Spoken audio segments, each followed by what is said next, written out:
Olá, queridos, Pai do Senhor. Graças a Deus estamos mais uma vez aqui através do nosso canal. Hoje, segunda-feira, para nós trazermos aquela palavra abençoada, aquela oração. E essa semana é uma semana que se comemora aí a Semana Santa, o feriado de Semana Santa. Nós vamos falar um pouco sobre o tema, nos 5 dias da semana, de hoje até sexta-feira, estaremos falando um pouco sobre o que se comemora na Semana Santa e o que significa a Páscoa, né, que é muito falada, muito comemorada nessa semana. E nós vamos estar aqui falando um pouco sobre a Páscoa, sobre o significado, o verdadeiro significado da Páscoa. Vamos falar da Páscoa judaica, que hoje nós vamos estar falando da Páscoa judaica, do que significa Páscoa. Vamos falar um pouco sobre o coelho, sobre o ovo de Páscoa, o significado, por que se comemora, se fala em ovo de Páscoa, em coelho, em coelhos, o que tem a ver com a comemoração da Páscoa. Nos episódios seguintes, até sexta-feira, nós vamos estar falando um pouco sobre esse tema. E se você gostar desses vídeos, se você gostar desse trabalho, não esqueça de dar o seu like, de compartilhar, de se inscrever no canal. Se você não for inscrito, se inscreva, que você vai estar fazendo parte dessa família, fazendo parte desse programa e desse projeto, e Deus vai estar te abençoando. Então vamos para a palavra. Hoje nesse primeiro dia, nós vamos falar sobre a Páscoa judaica, o que significa, por que se comemora a Páscoa no judaísmo. E nós vamos aqui para a Bíblia. Se você puder acompanhar conosco, Êxodo, capítulo 12, versículo 1, nós vamos ler aqui até o versículo 13. É uma leitura um pouco comprida, mas só para nós entendermos um pouco sobre esse tema. Êxodo, capítulo 12, verso 1 a seguir. Falou o Senhor a Moisés e a Arão na terra do Egito, dizendo: Este mesmo mês vos será princípio dos meses. Este vos será o primeiro dos meses do ano. Falai a toda a congregação de Israel, dizendo: Aos 10 deste mês, tome cada um para si um cordeiro, segundo a casa dos pais, um cordeiro para cada casa. Mas se a família for pequena para um cordeiro, então tome um só com seu vizinho perto de sua casa, conforme o número das almas, conforme o comer de cada um. Fareis a conta para o cordeiro. O cordeiro, o cabrito, será sem mácula, um macho de 1 ano, o qual tomareis das ovelhas ou das cabras, e o guardareis até o 14º dia deste mês. E todo o ajuntamento da congregação de Israel o sacrificará à tarde, e tomarão do sangue e poluão em ambas as ombreiras e na verga das portas, nas casas em que o comerem. E daquela noite comerão a carne assada no fogo, com pães asmos, com ervas amargosas a comerão. Não comereis dele nada cru, nem cozido em água, senão assado ao fogo, a cabeça com os pés e com a fressura. E nada dele deixareis até pela manhã, mas o que dele ficar até pela manhã queimareis no fogo. Assim, pois, o comereis, os vossos lombos cingidos, os vossos sapatos nos pés e o vosso cajado na mão, e o comereis apressadamente. Esta é a Páscoa do Senhor. E eu passarei pela terra do Egito esta noite, e ferirei todo o primogênito na terra do Egito, desde os homens até os animais, e sobre todos os deuses do Egito farei juízos. Eu sou o Senhor. E aquele sangue vos será por sinal nas casas em que estiverdes.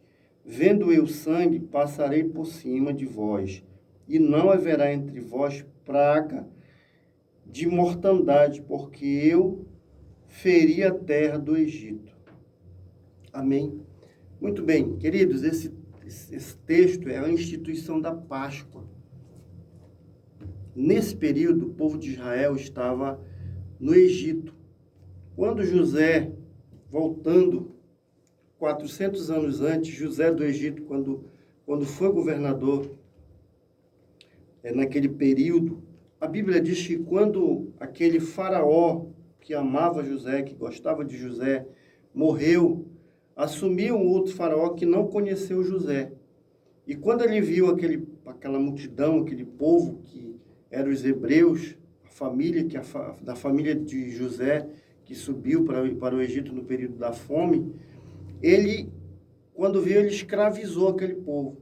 E essa escravidão, ela durou cerca de 400 anos. 400 anos o povo de Israel, os descendentes de Jacó, de Israel, ficaram no Egito como escravos, mas com uma promessa de que Deus levantaria um libertador para tirar o povo da escravidão. E o povo vivia naquela situação e Deus levantou um homem chamado Moisés. E Moisés, através do poder de Deus, consegue tirar o povo de Israel. Mas antes que o povo saísse do Egito, Deus feriu de uma forma terrível o Egito com 10 pragas. Mas eu não vou me ater nas pragas do Egito, eu vou falar somente da última, que era a praga da morte dos primogênitos. Deus chamou Faraó, através de Arão e Moisés, e disse: olha, se você não deixar sair o povo de Israel daqui do Egito, se você não liberar esse povo, eu vou ferir você com a praga da morte dos primogênitos. Eu vou matar todos os primogênitos, o primeiro filho de cada família que estiver no Egito.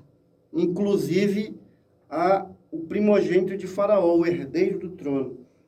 E a Bíblia diz que quando Deus dá essa ordem, ele endurece o coração de Faraó e Faraó continua ali, não deixando o povo sair do Egito. E ele chama Moisés de: Moisés, essa noite eu vou ferir de forma terrível o Egito. Eu vou matar todos os primogênitos. Então, para que o povo de Israel não sofra com essa praga, você vai fazer o seguinte: mande o povo, as famílias se reunirem e pegarem um cabrito sem mácula,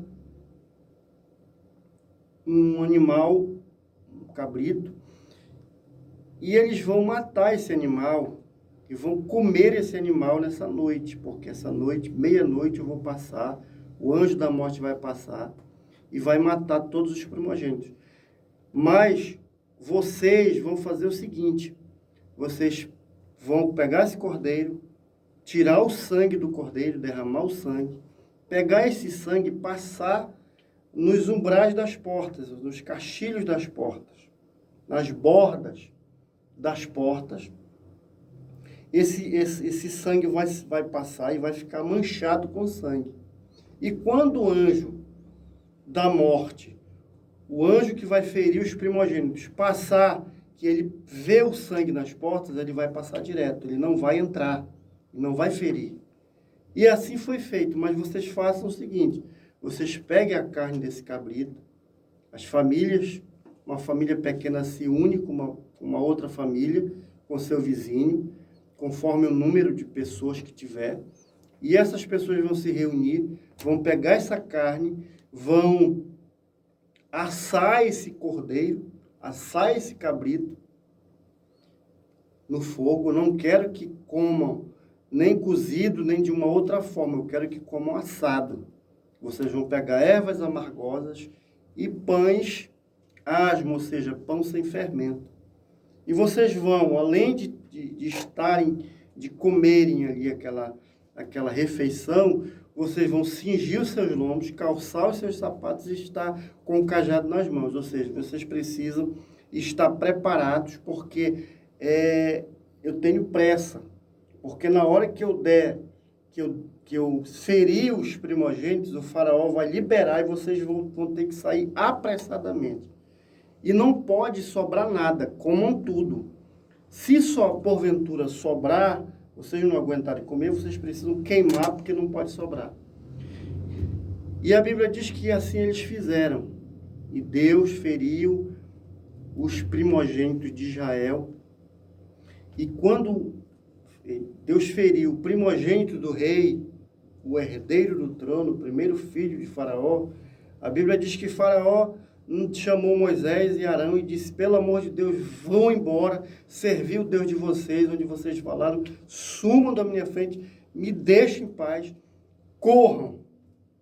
E a Bíblia diz que o povo sai do Egito naquele momento, depois de 400 anos, pega os ossos de José, que foi um pedido que José fez antes de morrer: pegue os meus ossos, que eu não quero nem que meus ossos fiquem no Egito. Então saíram, e eles saíram da presença do rei do Egito ali. Então, a partir deste momento foi instituída a Páscoa, tornou-se uma ordem, uma instituição desta celebração. Então, a Páscoa judaica significa a passagem, a saída do povo de Israel do Egito.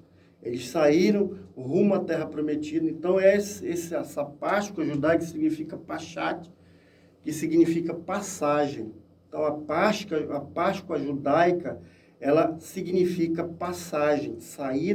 Foi a saída do povo do Egito. Tem toda uma tradição, tem todo ali um ritual, até hoje, depois desses anos todos, de quase aí 3.000 anos, ou mais de 3.000 anos, o povo judeu ainda comemora a Páscoa. E eles comemoram exatamente com esses itens. Quando eles estão em Jerusalém, os judeus de Jerusalém, eles comemoram a Páscoa, essa refeição, com esses alimentos, com pão sem fermento, que é o pão ágil, com o cordeiro e com ervas amargosas, para relembrar o que Deus fez através de Moisés, o milagre, a grande maravilha que Deus fez para tirar o povo do Egito, e destruiu, antes de tirar, ele destruiu o Egito com 10 pragas. Foi um verdadeiro apocalipse que aconteceu no Egito antes que o povo saísse. Então, queridos, a Páscoa judaica, ela significa passagem, significa saída do povo do Egito. Então, hoje,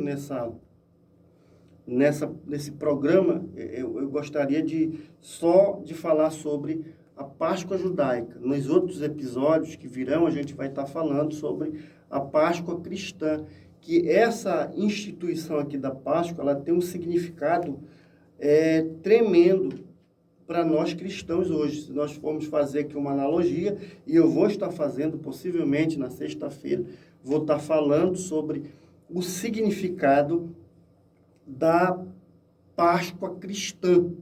Existe toda uma comemoração aí católica na Semana Santa, desde domingo, que é o domingo de Ramos, segunda-feira santa, terça-feira santa, quarta-feira santa, quinta-feira santa, sexta-feira da Paixão, sábado da Aleluia e domingo da Páscoa. Então, existe essa comemoração católica, mas eu quero falar um pouco do verdadeiro significado da Páscoa para nós, e isso nós vamos estar falando nos episódios aí de amanhã, terça-feira, quarta, quinta e sexta. Nós vamos estar falando somente sobre esse tema, sobre a Páscoa, o que significa Páscoa para nós cristãos. E também vou estar falando em um episódio desse sobre o porquê se incluíram o ovo de Páscoa e o coelho. É uma coisa que não tem nada a ver com o verdadeiro significado, mas eu vou estar falando para que você possa entender um pouquinho por que acontece, porque tem essas comemorações, e a gente acaba entrando também, né, a gente acaba entrando nessa questão de ovo de Páscoa, de troca de presente, de dar presente, enfim. Mas, enfim, queridos, muito obrigado pela atenção. Nós vamos fazer aqui a oração, que é de praxe fazermos, eu gostaria de orar pela sua vida, de abençoar a sua vida, que essa semana ela possa ser uma semana de muita bênção, de muita tranquilidade, de muita paz, né? É uma semana que a gente está começando, uma semana de trabalho, apesar do feriado que vai acontecer, mas ainda vamos trabalhar, muita gente vai trabalhar, e eu pelo menos trabalho todos os dias, não tenho feriado, a gente trabalha na área comercial, né? Então a gente vai trabalhar. Então que Deus possa nos abençoar de uma maneira especial nessa semana, possa nos livrar de todo mal, possa abençoar de forma geral. Então, se você precisa dessa oração, ore comigo neste momento, em nome de Jesus. Senhor nosso Deus e nosso Pai que está nos céus, nós te agradecemos, meu Deus, nós te bendizemos neste momento. Nós queremos pedir, Senhor amado, uma bênção toda especial nesta semana que está começando. Senhor, eu te apresento essa pessoa que está me assistindo, que está me ouvindo, e que se interessou por esse tema, Senhor. Eu tenho certeza que o Senhor vai abençoar de uma maneira muito especial essa pessoa, esse irmão, essa irmã, esse senhor, essa senhora, esse homem, essa mulher. Em nome de Jesus, Pai, abençoa de uma maneira especial, derramando as suas bênçãos, proteção, Senhor, no trabalho. Quem vai pegar ônibus, quem vai pegar carro, quem vai pegar trem, quem vai pegar qualquer transporte, sua bicicleta, sua moto, Pai, que o Senhor possa livrá-lo de uma maneira especial, livrar de acidentes materiais e espirituais, Pai. E em nome de Jesus, sei com cada um é que eu te peço, te agradeço, desde agora e para sempre. Amém. Muito bem, meus queridos, quero agradecer a sua atenção e reforçar aqui aquele pedido. Não esqueça, se você gostou desse vídeo, se você gostou desse tema, inscreva-se no canal se você não for inscrito, para que você possa fazer parte dessa família, fazer parte da nossa corrente de oração aqui. Todos os inscritos já fazem parte dessa lista de oração que nós oramos todos os dias para Deus abençoar. Em nome de Jesus, muito obrigado. Amém.